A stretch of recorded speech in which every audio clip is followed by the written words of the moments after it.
Today we'll talk about how can you earn by driving or delivering on your Uber app. So you just follow this ways, then it's going to work with you.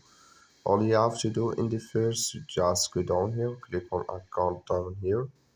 When you just click here on account, so then here it's going to take you to this list. You just scrolling down here.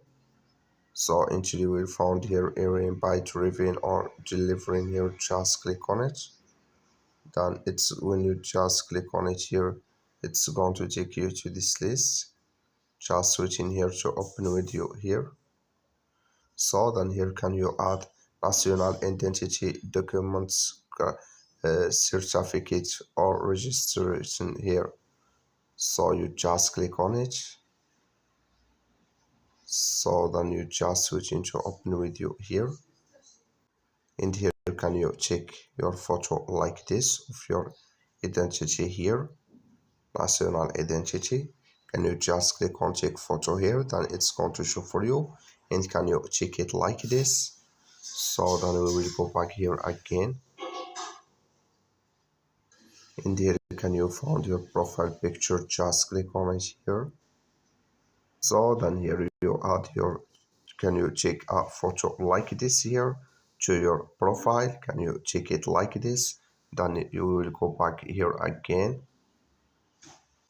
So then here add current situation reports of this here, just click on it.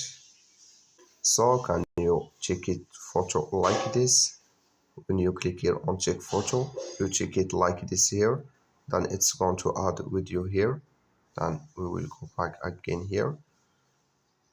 So then here can you check all in here add tax settings here. So then here, so can you follow all this list here. Can you click on this again here, and here if you want to deliver it, can you add this book like this. Can you just visit your party supplier website, or I confirm I have a property equipment here, just click on it, then it's going to add with you here on your Uber app to get your rate here. That's all. Thank you for watching. Don't forget to support us by liking